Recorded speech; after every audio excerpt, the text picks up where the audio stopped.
Hi guys, welcome to my show, My Steps to Sobriety. This is for our YouTube channel as well as for our new podcast. So check it all out if you're on one platform or the other. Today, I am honored and humbled to have Victoria English Martin with me. She is an eternal student of life and is a woman that impressed me and stopped me in my tracks when I learned about her story, and a story that I thought would fit very well into our discussions here and into our show, because it is all about learning how to deal with the obstacles of life, how to deal with the storms that are brewing and where we can't do anything but roll with the punches. And some of us still choose to roll, well, literally roll with the bottles and choose chemical agents to get us through something, or at least numb the pain so that we don't feel it too much. Whilst others, like Victoria and myself, have chosen to find different ways. And I'm dead excited to chat with Victoria today and find out what we can learn from her. So, Victoria, thank you so much for coming on my show today. I'm honored. Thank you for that beautiful introduction and for having me on your show. I'm honored to be here, humbled, and grateful to hopefully be of service to others. Hmm. Oh, and you will, no doubt. And I would like to shout out to you. Actually, we had planned this interview in 2.5 hours' time, and then the weathers in your mountains decided not to play game, and we rather quickly improvised and brought the interview forward. Yes. So well done to you. Thank you very much for making it all happen. And that's the reason that we've got Victoria nicely relaxed in her bed there, up in the hmm mountains, rather than yes, in a bit more exactly. in a different setting that you maybe would have expected for a show. So that's all cool. It's all good. I don't have a professional workspace set up here Uh, intentionally because it is our little retreat after all the months in quarantine. So I don't have a nice backdrop or anything, but my pillow is quite fine. I think so too. And I think the reality is that's life.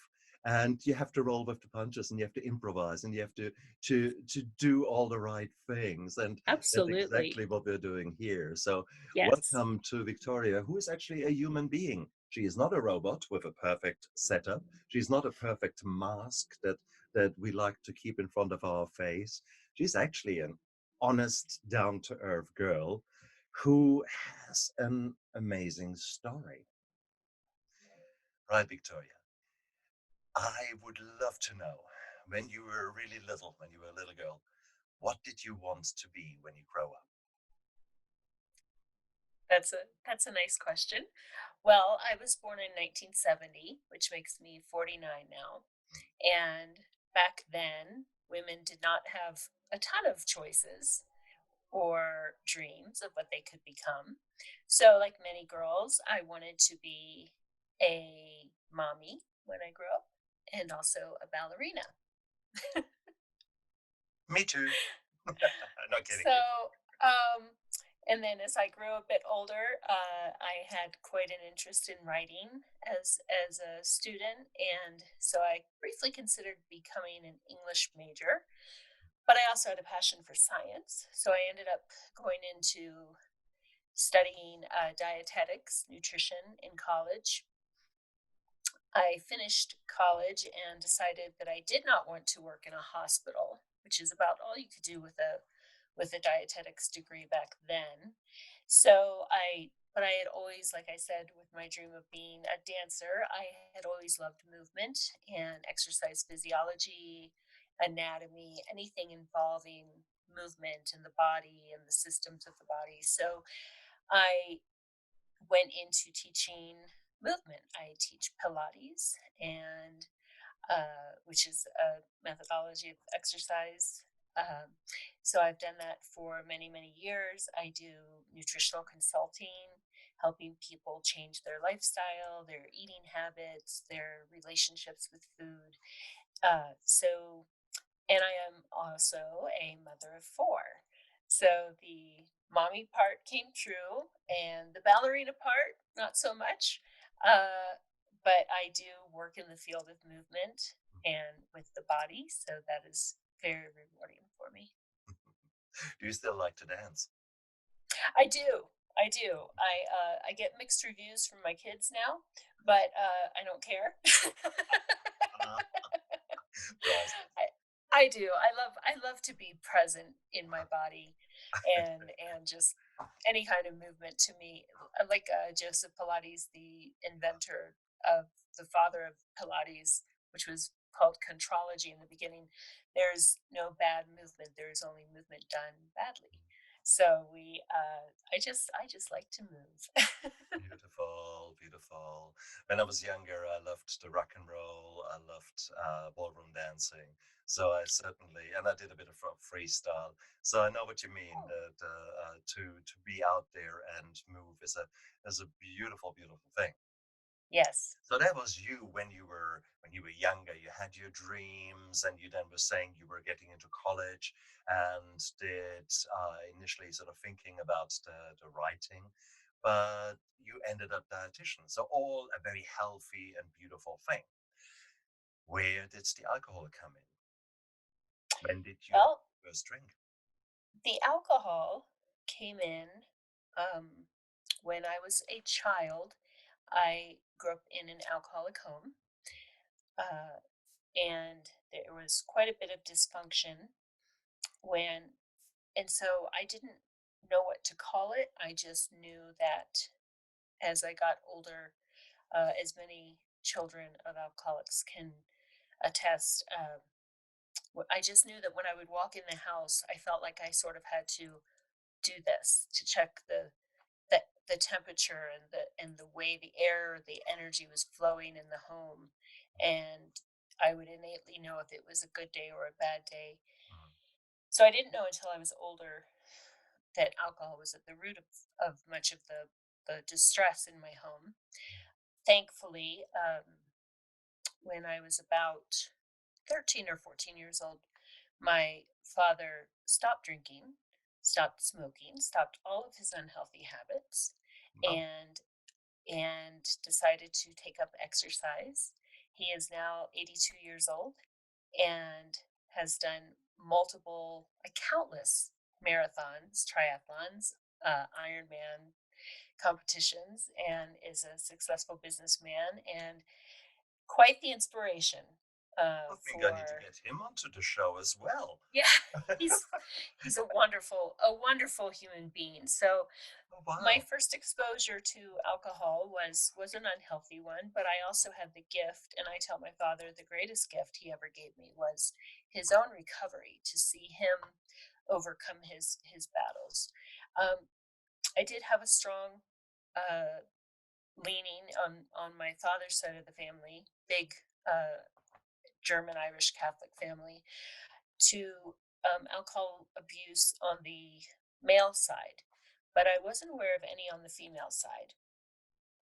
I think I had my first drink when I was about 14, the typical taking some strange combination of liquor from my parents' cabinet and mixing it in together into some wretched s- syrupy combination, probably mixed it with Tang or Kool-Aid. Um, and I didn't really like it. Uh, and from then on, I drank a little bit here and there. In high school, I drank. I got drunk a few times. College, I went to here in America, American football. I went to a big university where we were one of the top football teams in the country. I joined a social club called a sorority here, and there was many of the events were alcohol centered. I did not stand out from my peers at that time as drinking any more unusually. in a different way than my peers. But certainly there was a lot of ruckus and nonsense. Well, that was But the 80s, 90s, wasn't it it? was the 80s and And 90s. absolutely, alcohol was part and parcel. That It is, really was. you go away, and wherever you go, there will be alcohol. Yes. That was certainly Yes. the So case in Germany, and it I was. assume exactly the same with you. Yes. So a typical college environment, but I didn't really suffer any consequences other than some vicious hangovers. Uh, then I got out of college and was extremely health oriented. And about a year and a half after college, I married my first husband, my college sweetheart, who was not a heavy drinker. We were out of the college scene, and I I can count on one hand the times that I overindulged from the time I was about 21 when I graduated until 29 when my mother died suddenly.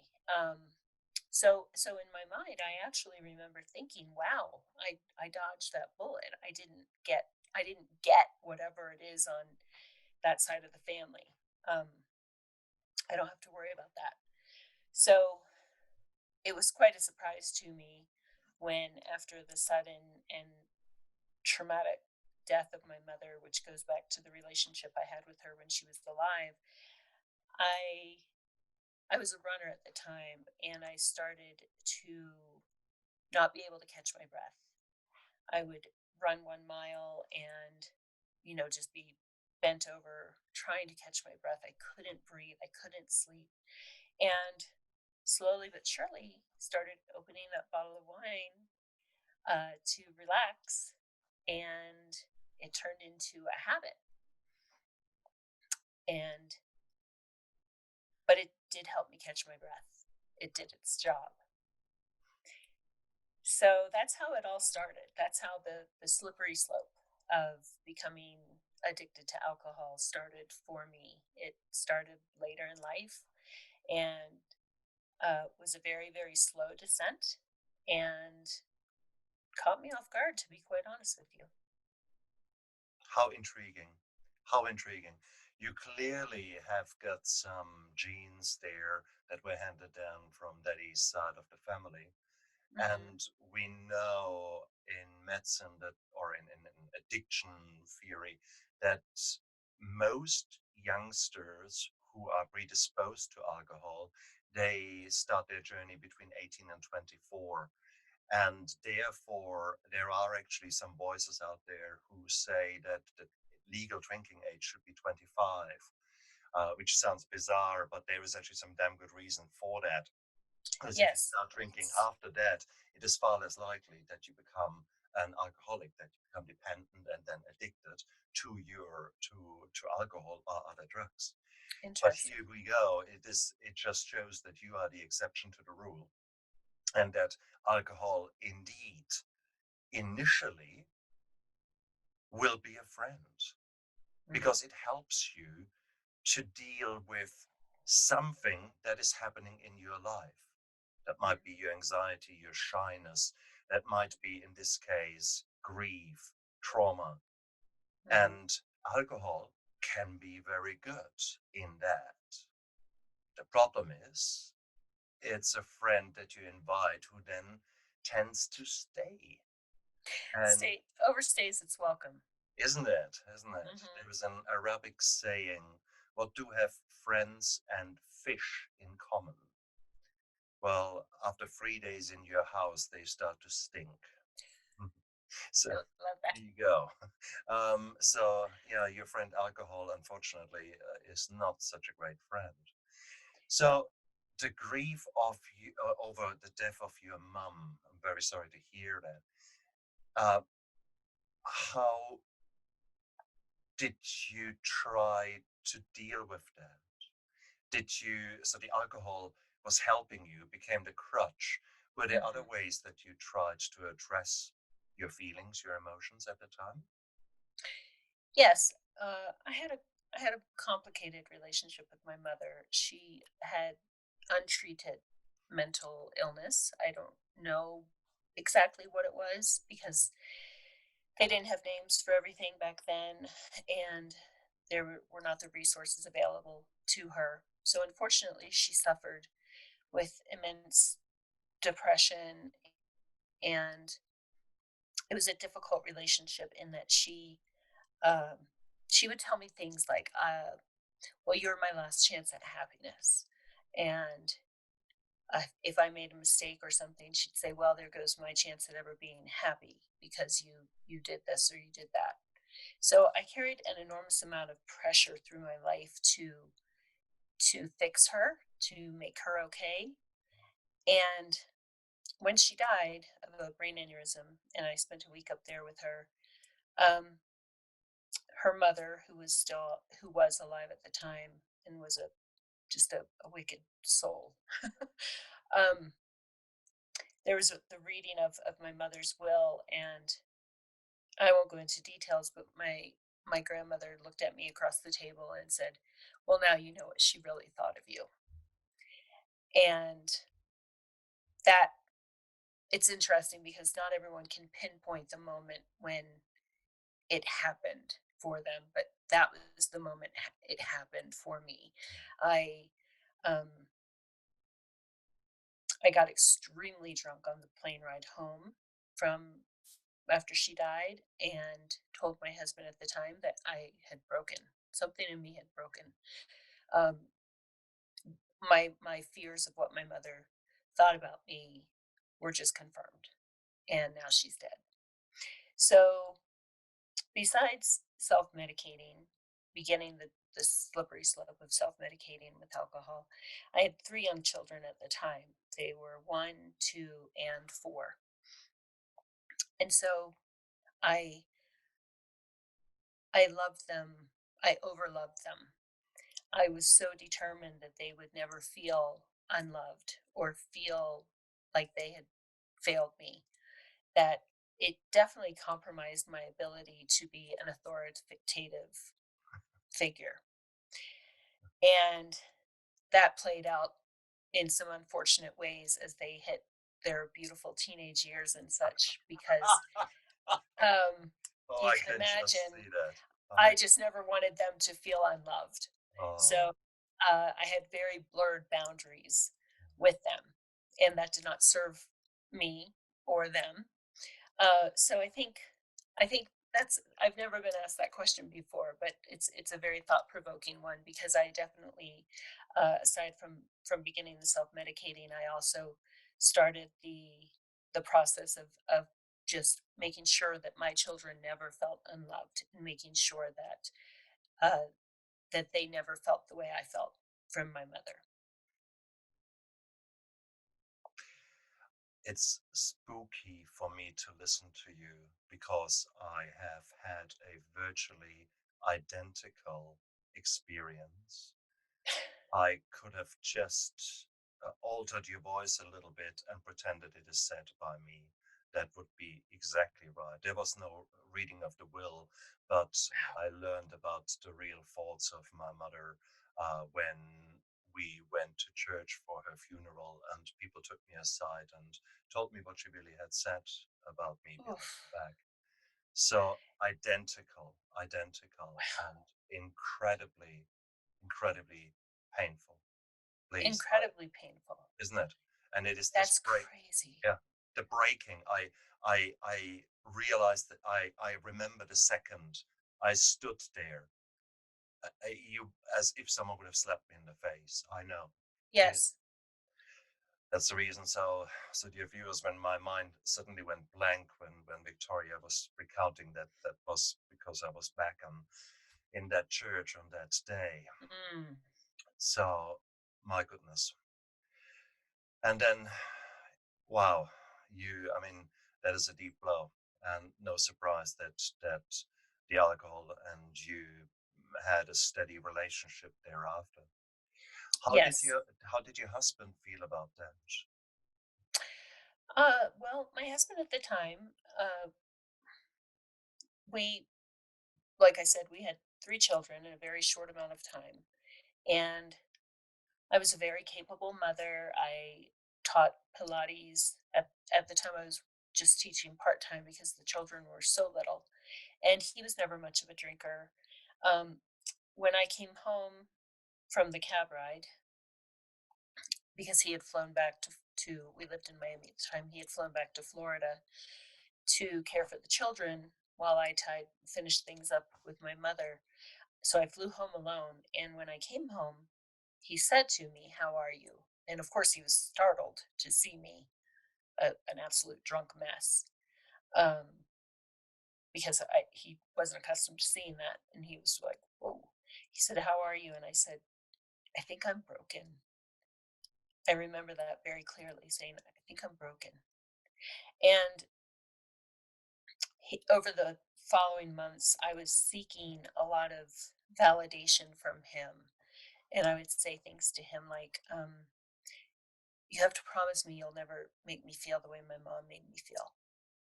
And he'd say, "Well, I'll try not to." And for me, that wasn't enough. I needed some sort of absolute. And I don't think he had the emotional bandwidth to understand what I was going through. So our marriage ended. My mom died in 99, and my marriage to him ended in 2002.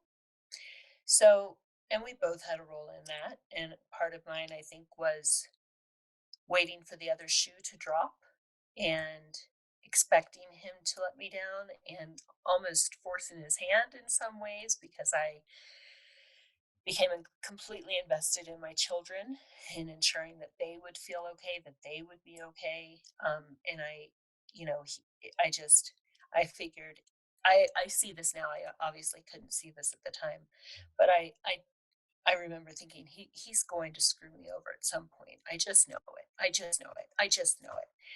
Of course, I didn't say this out loud. I didn't understand it at the time. He did notice that I was drinking more, and it concerned him. But he was just sort of like, "You're really using alcohol quite a bit." I said, "Yeah, I am." So I decided I would stop using alcohol for that purpose, and was successful, until the divorce happened, until that other shoe dropped. And from there, again, it was pretty slow for me, but it was at that point I was beginning to lose my choice in my decision to drink or not, to self-medicate with alcohol or not self-medicate. It was becoming a habit. My brain was becoming conditioned to deal with stress and anxiety with that substance. So, on the outside, I looked okay. I started a Pilates business. I was raising my children, but it was definitely becoming more and more of an issue. And this is mid 2000s. So again, uh, the recovery. There was no social media. There were not any visible faces of recovery. What recovery looked like, what an alcohol dependent woman could look like. So it never entered my mind that I could actually have a serious problem with it. I just thought, I'm using this to numb out. So that's kind of how things toddled along for several years. And and for the younger listeners and the younger viewers out there, let me put some spin on it, or some explanation behind that. Victoria and I were coming from a time when the heroes or heroines in our films were all enjoying a glass of wine and Hmm. or a beer, and it was normal to drink. And there is this famous line from a Schwarzenegger film when he plays a Russian cop who investigates in New York. And the New York detective asks him, "Hey, look, what do you do in Russia when you deal with a hard story or something that really gets close to you?" He says, "Vodka." And that just typifies the 80s, the 90s, and the way Oh, that yes, we have been brought up. Stiff upper lip and drink down, and then tomorrow's a new day, and you get on with your life. No absolutely. cheers. Yeah, and Yes. and and indeed there was no social media, so therefore I had shit role models, and I took my role models from the films, and I thought, oh, okay, that's how you're supposed to be. That's how I'm gonna be. And so, unfortunately, it's hard for people nowadays to realize, but there's very much a background to our stories where we maybe did not have the choices because we didn't see the choice. We didn't see that there were other things out there. And to Correct. be to admit that you had a problem, even if you realized that you actually did, which many of us did not, Hmm. but even if you realized that, to admit it was a failure. You're a failure. You can't. Absolutely. Absolutely. And to your point about role models, there were also no role models of what recovery could look like, of what going substance free could look like. So in my mind, you know, an alcoholic mother was something you would see in some movie where the mother, couldn't take care of her children, you know, mommy dearest, the 7-year old making martinis. I thought, well, I'm nothing Yeah. like those people. I'm up at 6 a.m. training clients and making dinners, and everyone's getting their homework done. And gosh, no, I'm nothing like, I am not mommy dearest. So again, it's a wonderful thing, and that's part of my hope, is that I can be a face of recovery. That yes, it did this to me, and yes, it doesn't have to stay that way, and you can look like this and be battling something very dark inside of you and come out on the other side. So yes, it was definitely a different time. Isn't it? Isn't it?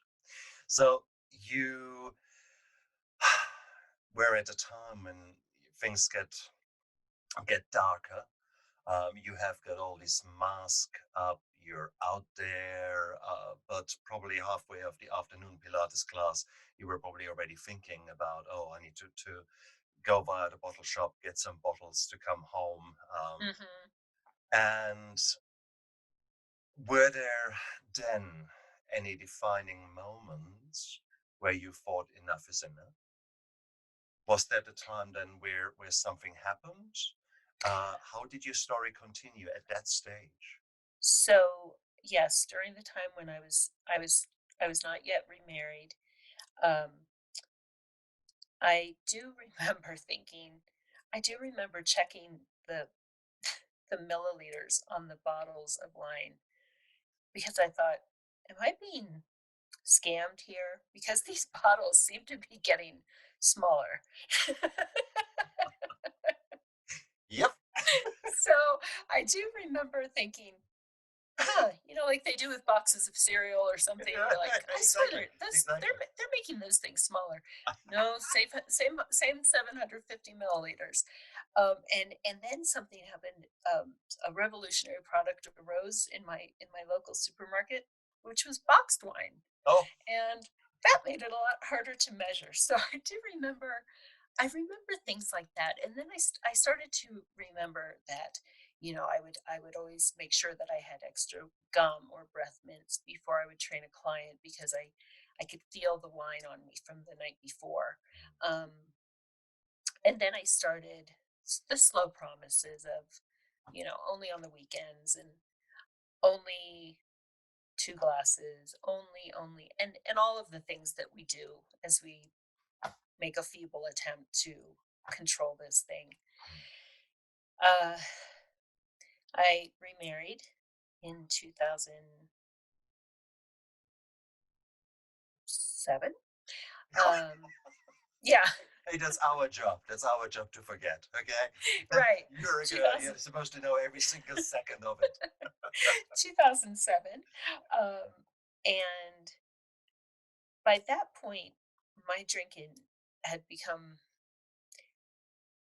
it was becoming more of an issue. I was hanging out with friends, other moms, of course, but moms who like to drink a lot.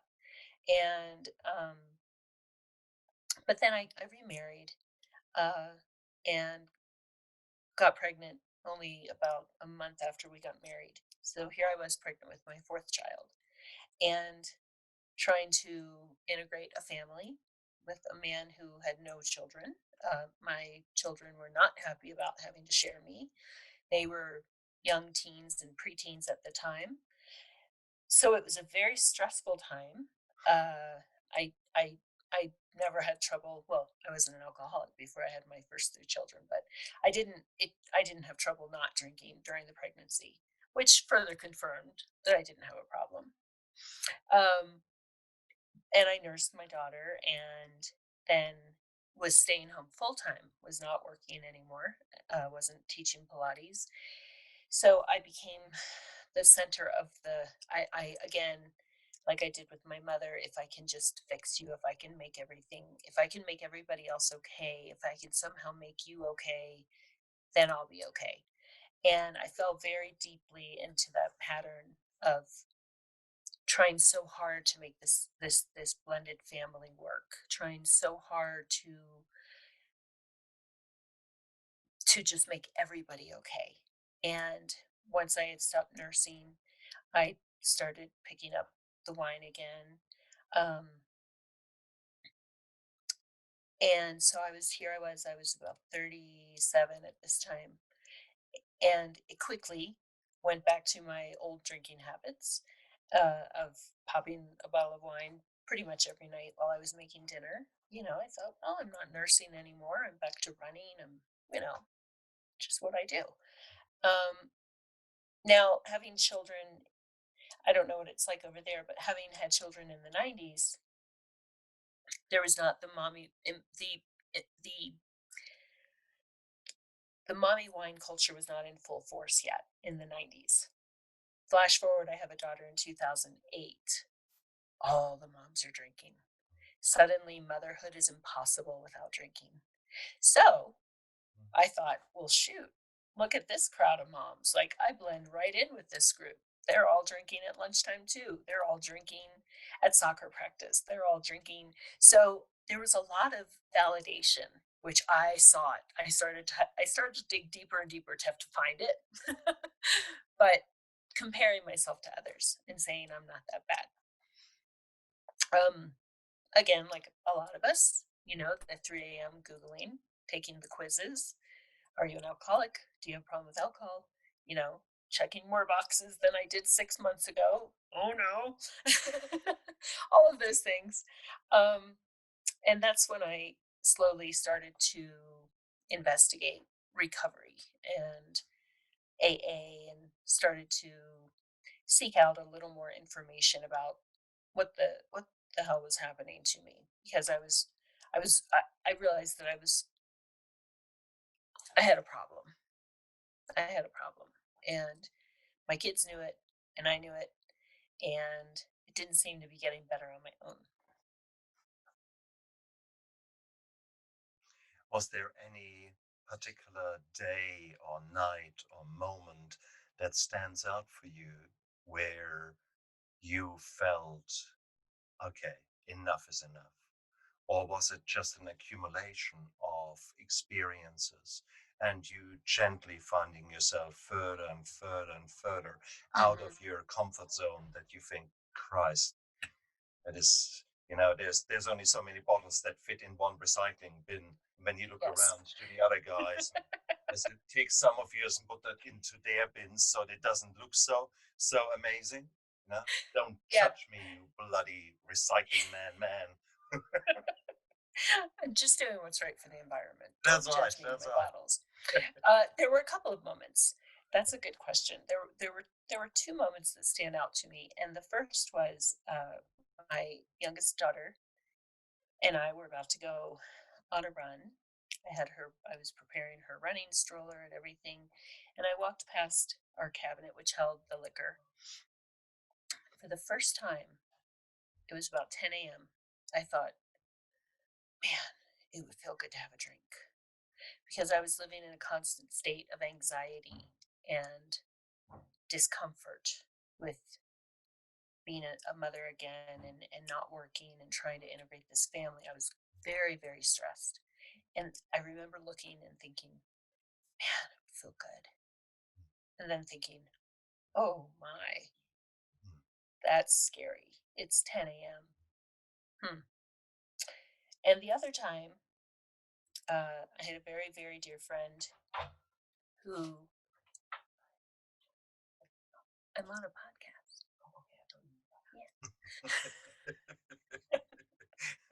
Yeah. And another time was, I challenged myself. It was a beautiful Sunday spring afternoon, and I said, I will buy one bottle of wine. Um, and if I go to buy a second bottle of wine, because of course by this time I was not keeping a lot of alcohol in the house, only, um, and if I go to buy a second bottle of wine, then I promise I will pick up my phone tomorrow and call this very dear friend of mine and tell him what's going on. He was a minister who was in recovery from drinking. So naturally, I bought that second bottle of wine.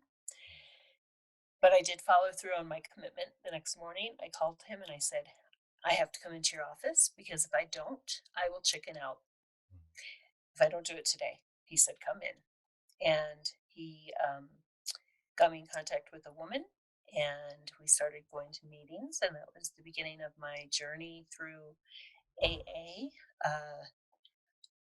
I have enough white chips to build a playhouse for my daughter. Um, For I those of was, you who don't know the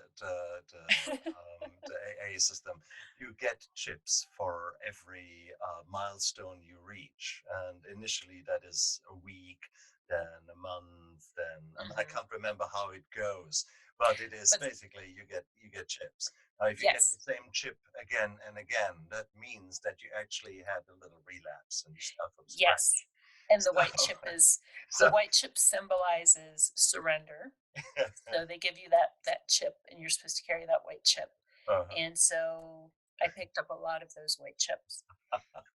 Um, uh, so yeah, so I had extended periods of sobriety. I call it alcohol free, but not free from alcohol. Um, and I had terrible periods of time where I would go back to drinking, and every time I'd go back, it got worse and worse, and the consequences became bigger and bigger. Um, so it took a long time for me to surrender. Um, and I had a decent amount of sobriety under my belt in 2018 when I discovered the lump in my breast, which was diagnosed as breast cancer. And that ties into my journey with alcohol as well. when you say that ties in with that, you probably refer to the fact that a number of cancers are actually linked to alcohol. That's what many people don't want to hear and don't Right. know about. I've written a chapter on that in my steps to sobriety in my book. Hmm. There's actually where I go into the cancer risk and explain why these Hmm. things do happen. Um, are you happy to share a little bit about that Oh, journey? sure. So it turns out that so at this point I was very healthy. I thought I had gone through a lot of recent stress with some situations with my now young adult children just before my diagnosis. My son got involved with drugs around 15 years old and was in and out of recovery. And just before my diagnosis, he had a very serious relapse. He's now been sober for over 2.5 years. Beautiful. Um, he has a beautiful story, but it was very stressful. My second daughter had been a victim of sexual assault at college and had not gotten justice through the court system. So I was mentally frazzled and unwell. And I believe that definitely weakened my immune system. I kept getting bugs. Um, so, anyway, I found this lump in my breast. And it turns out that I had a breast cancer called triple negative breast cancer. So far, they do not find a direct link between alcohol and this type of breast cancer.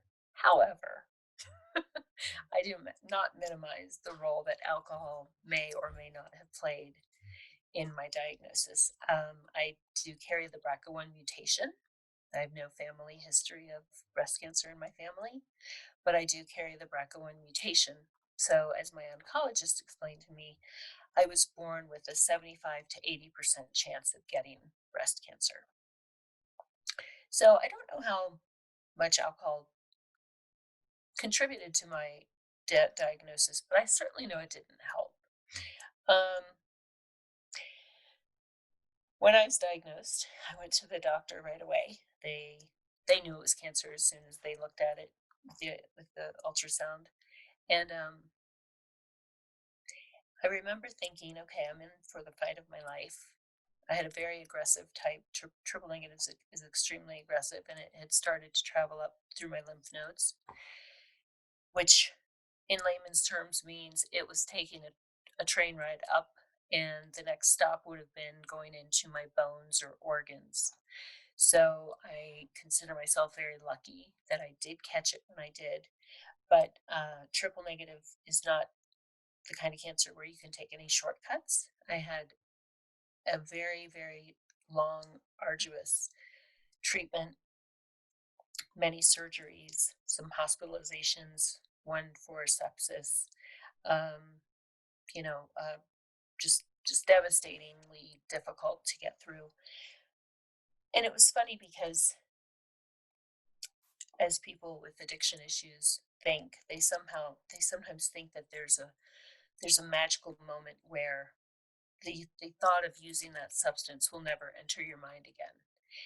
And I thought that when I was going through cancer. I didn't drink during cancer, but I thought, gosh, well, I'm fighting for my life. I'll never want to drink again. The thought will never enter my mind. So you can imagine my surprise when, after treatment finished, and again, having been the type of person who has always put a lot of expectations on myself and helping others, when I didn't feel great and wasn't bouncing back as well as I thought, and the trauma of what I had just gone through began to hit me, that I had lost my hair, my breasts, my reproductive organs, my vitality. I'd always been athletic. Um, my spirit felt very broken. I fell into a very deep depression. And I did have a brief period of drinking after cancer.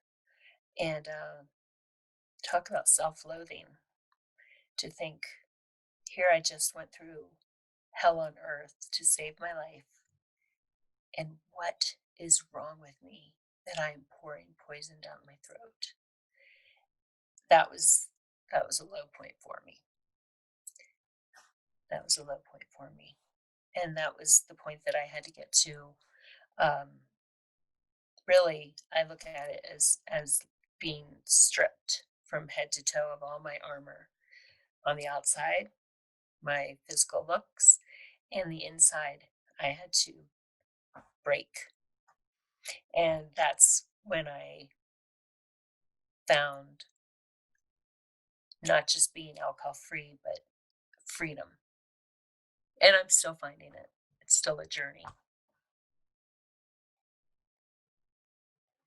Wow. Wow. Uh, and that is, you've described how it feels when you're at your lowest point, stripped naked. I haven't Mhm. heard it expressed like that, yet I do recognize it exactly for what it is. I recognize Mhm. that moment in rehab when I turned up in a in a shirt in which I had been painting that, that hung on me, and had I had renovated in the house, and I had laid a floor, but I had laid it whilst I was drinking vodka in copious amounts. Oh So my. the liquid nails, the glue that you put onto the hardwood was all over me, and that stuff, you can't get it off. You have to rip the hairs out. So for much of my rehab, I was actually stripping me naked, literally. Mhm. Mhm. It was, oh my God. And it is such a beautiful description. Stripping naked. This point is a turning point for you. This point was something that you had to reach again because you had Mhm. been there before. You to a certain level, to a certain degree, because that's when you called your friend the minister. That's Yes. when you had over the time you had these kind of warning bells going, Mhm. and now you found yourself again at the bottom of depression, down and out, literally.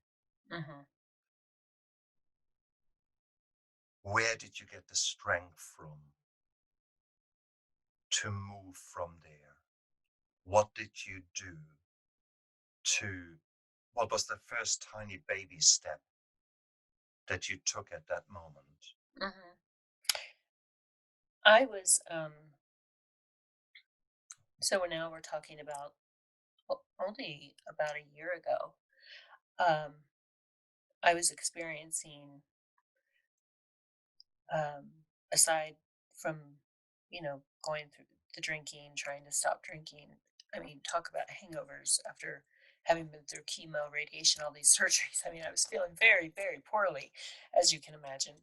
I didn't have a shred of respect left for myself. Um, that I had, fought for my life and then gone back to this poison. So I think for me, it was my higher power. I call him God. Was saying, "Look, if cancer didn't kill you, alcohol will, and you're gonna have." I know you'd love to be able to do this on your own. I know you would, but you can't. Good try. High five for all the efforts, but it's gonna, But we it's love to gonna believe take. it. We love to We believe it. really, we Wrong. really do. Do it. Yes, yes, and I had muscled my way through so many things, and Yeah. I just felt very. I just knew I had to do something drastic, and it was going to be more than just meetings and just. So I decided to, for the first time in my life, show myself a little bit of self compassion and say, you know what, Victoria, you've been through a lot. And why don't you give yourself a break? Why don't you give yourself the kindness that you would give to your best friend or even a stranger on the street? Why don't you give a little bit of that to yourself? So I committed myself to healing through many modalities. After cancer, people don't realize the emotional and physical fallout that we're left with. So I decided that I would take on a multi-dimensional approach to this, and I committed to a 3 month intensive outpatient program. I did a yoga retreat. I did intense therapy, including things like EMDR, Right. revisiting trauma. Um, I wrote a lot of letters to people, to my mother, to other people. I wrote a love letter to myself. I went to a therapist who specialized in helping survivors of cancer recover, and uh, just again woke up each day and prayed for just a little bit of love for myself that I so easily gave to others. And that has slowly grown into um, having an actual love for myself. And so it's a lot easier to think, would I pour poison down a stranger's throat? No. Why would I pour it down mine? I deserve better. Um, and that sort of has led me into the path of now hosting a podcast called After the Crisis. And becoming an integrative nutrition coach, and now also being in training to become a recovery coach. So that's where I am today. Beautiful. What a beautiful journey. I'm so pleased for you. This last year must have been the most exciting thrill ride. I mean, any bloody Disneyland can just shut down compared with that thrill ride that you have been on there. Well done. Yes. Yeah, yeah, that's a great way to put it. And you know, what I learned through cancer is that, you know, how do I put this? Things things happen and they hurt. But if you go back and try to heal them, it's never going to hurt as much as it did the first time. So, I had I lost all of my hair. I had my breasts removed. I had reconstructive surgery. I had to go to physical therapy to learn to use my shoulders and arms, and I had, neuropathy and all the things. And it hurt to go through through the process of recovering movement in my body and everything else. But none of it hurt as much as the actual removal of my breasts and waking up after surgery and feeling that pain. And so I view revisiting my past traumas and things that took me back into the cycle of drinking for so many years that it's going to hurt. It's going to be scary to look at. It's going to be scary to feel.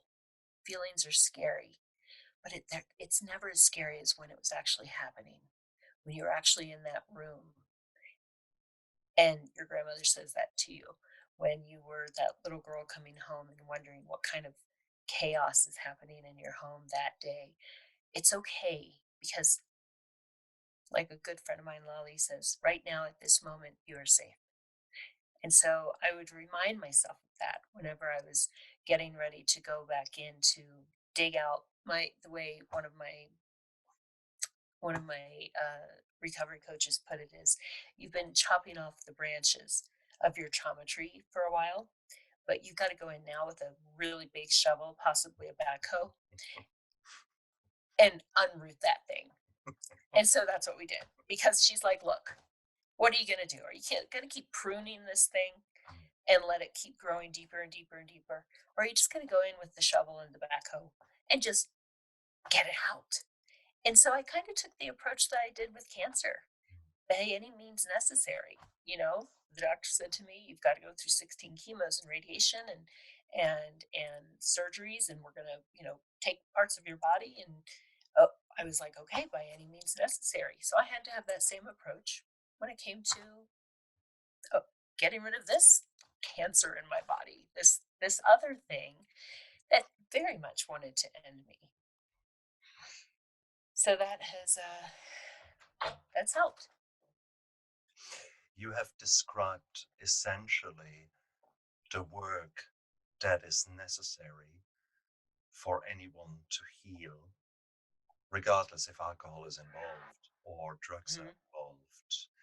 I think alcohol, drugs, whatever addiction we have is a sign of the underlying trauma not having been dealt with. And you have just nailed it. And you have, in the last 5 minutes, you've touched upon so many beautiful modalities that you use to deal and recognize what is going on inside. First, you mhm, have to recognize, and sometimes that is the hardest thing. You know you're hurting, but you're not really sure why you are hurting. And that is indeed where you need to work with a coach, where you need to work with a mentor, with a sponsor, and that mhm, can be, if you're religious, that could be with a with your church. If mhm, someone has gone through a similar journey and know what he is, how he is guiding you, that's fine. If you two can resolve your issues with prayer and all the hard work, mhm, brilliant. If you are not believing in God in a Christian way, if you're Muslim, or if you just are secular in your mhm, beliefs, then you still need a system. You still need to address the underlying problems. And that's where I wrote the book, The My Steps to Sobriety, where I take the 12 steps in the traditional Christian sense and actually change them into a system where you use it to treat a failing business. And this Hmm. failing business is essentially your life. So Yes, therefore, that's very it well is, put. and writing the letters, you need to do the hard Hmm. yard. You need to sit down and address this resentment. I wrote Hmm. like you. I was asked by my counselor, by my caseworker, write that letter to that particular organization that wronged you so much, and let rip, write it all down. And boy, did I do that. Write. And then we wrote some more. And then I came very proud to the next session and said, here, look, here, this is all what they have done to me. And she looked over it and put it aside and said, brilliant. Now tell me about you. And I said, but, Dem, no. Oh, of Tell me about course. you. And it was brilliant. It was brilliant. We we I do was we stunned. yes. We do a lot of that. Yes, tell me your problems so I can fix them and not think about my own. That's right. Yeah, I So, I did a lot of that too. That's yes, and I've likened it to just as I approach my healing, physical, mental, spiritual, from the vicious cancer treatment. I don't subscribe to one school of thought. I have a naturopath. I am part of a clinical trial in Philadelphia. I read all the journal articles that I can. I gather information from trusted sources and and take it from there. And that's evolving and changing. And I look at becoming substance free. And again, I love what you said about whatever that substance is. Uh, I refer to it on my podcast as, what color is your shirt? Are you wearing, what's your shirt say? Wine, yeah, cocaine, Xanax, exactly. TV, social media, love addiction. What's your shirt? What Mm, color is it? So these same things can apply. I don't say, oh, you only do AA, or you definitely don't do AA. mm, I say, use all the tools, mm, get all the things, and rebuild. Your house is broken. You mm, are broken down. Would you use only one hammer mm. and have to rebuild it that way? No, Beautiful. you bring in all the tools Mm, and you use them mm. as they serve you and as they help you, and eventually you figure out more and more and more which tools are working best, which you don't really need anymore, and you just continue along the way. Brilliant. Right, that's exactly it. That's Mhm. exactly it. And you could also add with that with regards to I saw it as the analogy for the treatment of your underlying problems, but also for your cancer and for your health, the physical health. There is the Mhm. Western medicine where there are tablets, injections, surgery, radiation. Yes. But there's also the Eastern medicine. There are Yes. more natural therapies which can be incredibly powerful. There is And the attention. it's an incredible marriage when you can Correct. get the two of them together. Is it My not? partic Yes, it's brilliant. My particular cancer was very aggressive and very quick spreading. I did not have the luxury of time to go look into all the natural resources. I had to start chemotherapy, and so I did. I put out the fire, and now I use all the things: traditional, non traditional, integrative, and today I'm all right. We'll see what happens down the road. But again, I think that whenever you stop being open to growth and change, and I think that's when you need to take a look and say, probably too much in my comfort zone. I need to scoot out of it a bit. That's how Is that we. where your mountain retreat comes in? Yes, exactly. Yes, exactly. So yeah, and then you just, as we say in America, keep on trucking. Beautiful. Veronica, oh, this was such a beautiful interview because I recognized myself so much in your words. It was at times scary and spooky. Uh, and it is so beautiful to see you now on your journey where you heal yourself and where you are a lifelong learner. And that's exactly how I would describe myself.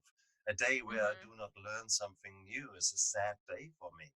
And so it's Yes, yes. beautiful to find a like minded spirit, but also by us listening and learning, we are also in a quite unique position to share those experiences because Yes. we have been there, we have done it, we have vomited on the t shirt, and it is we are very different people compared with maybe a young doctor who comes straight out of not such a bad household and everything Hmm. is smooth and he went through his journey as a doctor and now he has to talk to a drug addicted single mum who is deeply depressed and hasn't Yes. seen healthy nutrition for most of her life. Tricky. I do not envy this poor little doctor. Hmm. And that's I think where people like you and me come into the game, where we hopefully can by sharing our story Yes. infuse others Yes. to recognize they might have a problem and Right. maybe tentatively, funny word, Hmm. take that little baby step, maybe in Just the dip right your toe direction. in. Hmm. It Dip your indeed, toe in. Just get beautiful, curious. Just be and it curious. and it probably doesn't hurt. It might be a bit cold, but it doesn't hurt to put the toe forward, and Exactly. then maybe take the next step. And it is by meeting people and contacting people like you. So if the interview today rings a bell either through the podcast or the YouTube channel, and people want Yes. to get hold of you, what people want to get in touch with you, how Yes. can they do that? They can find me on the good old internet. My website is victoriaenglishmartin.com. My podcast is After the Crisis. And I have a free Facebook community called After the Crisis where we have some very thought provoking conversations about lots of things. I'd invite you to join me there. Uh, Give me a shout out on my website. You can private message me. You can private message me on Facebook. I'm on Instagram here and there. Still wandering around the social media world a bit, but my website, victoriaenglishmartin.com, or my podcast, After the Crisis, and that's available on all major platforms. That's beautiful. Thank you so much for all that. And guys, there Thank will be you. there will be a link down there in the YouTube channel in the episode description, as of next Friday. Well, we'll see when we air this particular show on Friday the 19th. My podcast goes live, and Wonderful. Victoria's this kind of interview will be there. So it's all exciting times. Thank you. Victoria, I need to ask you with regards to your journey and at the moment, the way you empower your patients, because you're a woman, you have quite woman specific issues, and the podcast and those things are all sort of directed to women with the breast cancer, with the trauma, etc. There will be some men out there who have equally maybe an interest in that. Are men allowed to come in and knock on the door? Well, absolutely. And initially, my podcast was going to be about life after breast cancer. But then I started to think that my scars are more visible on the outside because I had cancer. But we all carry scars on the inside. So my podcast is not actually centered around women. I do talk about breast cancer, I talk about cancer in general, but I talk to survivors of all crises. So, whether it's domestic abuse, family issues, health crises, economic. I actually would be very interested in interviewing male or female, about the impact of this COVID on their relationship with money, and fear around the economy, things like that. So we address all crises. So yes, men are definitely welcome. That's beautiful. And in fact, I'm always open to different perspectives, and as long as people are respectful and come from a place of of honor and uh authenticity, I love to talk to all sorts of people. So absolutely, guys, come on over, tell your friends, don't be Beautiful, shy. beautiful. And for, on that note, I last week anesthetized a gentleman who has just had breast cancer. So Yes. breast cancer is not just for the girls. It Nope. can happen to us men too. Luckily, it is a Yes. far lesser risk Yes. for us. We are plagued with the bloody prostate instead. Yes. But yeah, it is what it is. So no, Hmm. brilliant.